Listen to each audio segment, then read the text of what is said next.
Machine learning का मतलब है डेटा और डेटा का मतलब है नंबर्स। लेकिन जरा सोचिए, क्या हो अगर जो सबसे बेसिक नंबर्स हम सबने सीखे हैं, यानी कि इंटीजर्स, वो ही इस काम के लिए एक तरह से अधूरे हों? आइए आज इसी दिलचस्प सवाल की तह तक चलते हैं। ये सवाल सुनने में थोड़ा अजीब लग सकता है ना? भाई इंटीजर्स तो गणित की नींव होते हैं, वो अधूरे कैसे हो सकते हैं? ये समझने के लिए कि मशीन लर्निंग में ये एक असल समस्या क्यों है, हमें पहले ये समझना होगा कि मशीनें डेटा को देखती कैसे हैं। तो इन इंटीजर्स यानी पूर्णांकों के साथ आखिर दिक्कत क्या है? देखिए, सारी कहानी शुरू होती है वेक्टर्स की दुनिया से। मशीन लर्निंग में अक्सर बहुत ही कॉम्प्लेक्स जानकारी, मान लीजिए किसी की हेल्थ रिपोर्ट, को नंबर्स की एक सीधी सादी लिस्ट में बदल दिया जाता है। इसी लिस्ट को हम वेक्टर कहते हैं। बस इसी तरीके से एक मशीन किसी भी मुश्किल चीज को समझ पाती है और उस पर काम कर सकती है। जैसे कि एक मरीज की सेहत को एक वेक्टर से दिखाया जा सकता है। यहाँ blood pressure, blood sugar, pulse rate जैसी हर एक जानकारी उस वेक्टर में एक नंबर बन जाती है। मशीन लर्निंग के मॉडल इन्हीं वेक्टर्स पर गणित लगाकर पैटर्न्स खोजते हैं।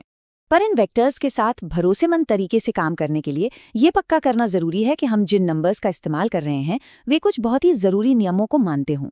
यही नियम तय करते हैं कि हिसाब किताब में कोई गड़बड़ न हो, जो किसी भी एल्गोरिदम के लिए सबसे ज्यादा जरूरी है। मैथ्स की भाषा में इन नियमों के सेट को फील्ड कहा जाता है। इसे एक ऐसे खेल के मैदान की तरह सोचिए जिसके अंदर हमारे नंबर्स बिना किसी गड़बड़ी के सेफ्टी के साथ खेल सकते हैं। चलिए इन नियमों को जरा और करीब से देखते हैं। तो एक फील्ड असल में नंबर्स का एक ऐसा ग्रुप होता है जिसमें जोड़ और गुणा जैसे दो ऑपरेशन होते हैं। लेकिन सबसे जरूरी बात यह है कि ये ऑपरेशंस एक तय तरीके से अच्छा व्यवहार करे, मतलब कुछ खास नियमों को पूरा करे, जिससे सब कुछ ठीक से काम करे। ये हैं एक फील्ड के वो 6 खास गुण। आइए फटाफट समझते हैं। योगात्मक पहचान का मतलब है कि एक जीरो मौजूद है।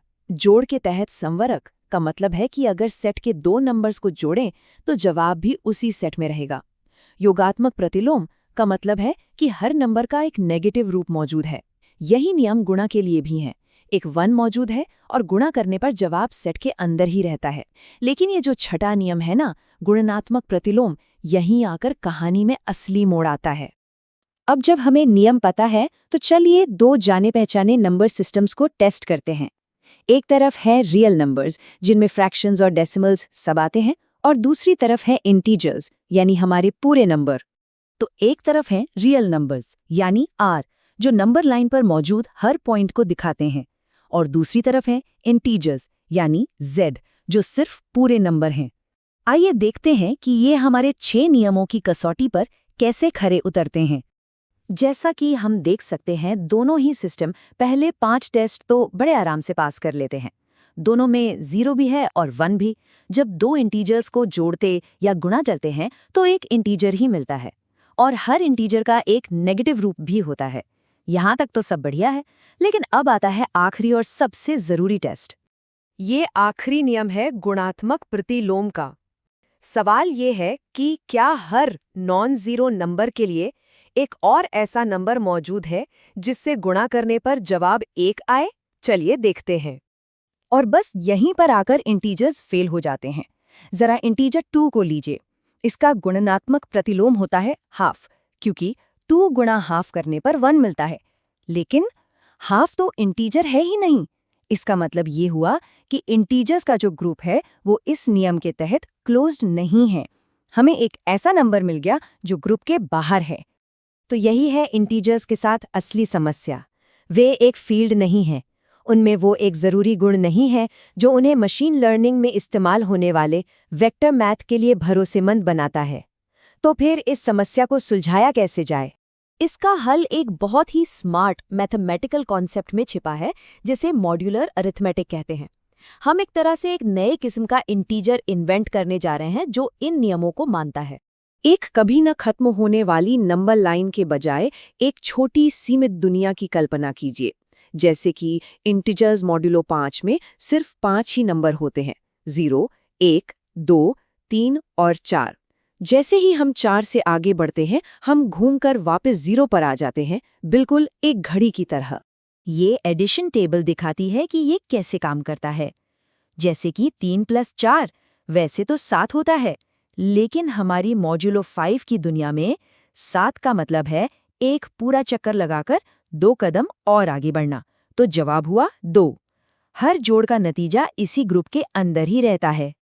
अब मल्टीप्लिकेशन टेबल को देखिए, यहीं हमें अपनी इन्वर्स वाली समस्या का हल मिलेगा। याद है ना, हम ऐसे जोड़ों को ढूंढ रहे हैं जिन्हें गुणा करने पर 1 मिलता हो। इस टेबल के अंदर ध्यान दीजिए कि 1 कहाँ-कहाँ आ रहा है। 0 वाली लाइन को छोड़कर हर लाइन में एक 1 होना चाहिए। अगर ऐसा है तो इसका मतलब है कि हर नंबर का एक इन्वर्स मौजूद है। और ये देखिए, हर नॉन जीरो नंबर का एक इन्वर्स मौजूद है जो उसी ग्रुप के अंदर है। जैसे 2 का इन्वर्स है 3, क्योंकि 2 गुणा 3 होता है 6, जो मॉड्यूलो 5 की दुनिया में 1 के बराबर है। वाओ, हमने इंटीजर्स को ठीक कर दिया। तो हमने शुरुआत की थी अधूरे इंटीजर्स से, जो एक फील्ड नहीं थे, और मॉड्यूलर अरिथमेटिक की इस घड़ी जैसी दुनिया का इस्तेमाल करके हमने एक नया नंबर सिस्टम बना लिया जो सभी 6 नियमों को मानता है और अब एक असली फील्ड है। ये सब मैथ्स तो बहुत दिलचस्प है, लेकिन ये मशीन लर्निंग के लिए इतना ज़रूरी क्यों है? चलिए सारी कड़ियों को जोड़ते हैं। जैसा यहाँ लिखा है, वेक्टर ऑपरेशंस को काम करने के लिए एक फील्ड चाहिए। जब किसी एल्गोरिथम को समीकरण हल करने होते हैं, मान लीजिए डिवीजन का इस्तेमाल करके, तो उसे ये गारंटी चाहिए कि हमेशा एक सही जवाब मिल सकता है। फील्ड यही नियम देते हैं, ये पक्का करते हुए कि गणित हमेशा भरोसेमंद हो, जो सटीक भविष्यवाणियां करने के लिए बेहद ज़रूरी है। हमने देखा कि मॉड्यूलो 5 काम करता है, लेकिन क्या ये हमेशा काम करेगा? क्या किसी भी नंबर n के लिए इंटीजर्स मॉड्यूलो n का ग्रुप एक फील्ड होता है? ये एक बहुत ही दिलचस्प सवाल है, जो हमें क्रिप्टोग्राफी और एरर करेक्शन कोड्स जैसे क्षेत्रों में और भी गहरी बातों की ओर ले जाता है। तो अगली बार जब कोई मशीन लर्निंग मॉडल काम करता दिखे, तो याद रखिएगा कि ये सब कुछ इन छिपे हुए गणित के नियमों पर ही बना है।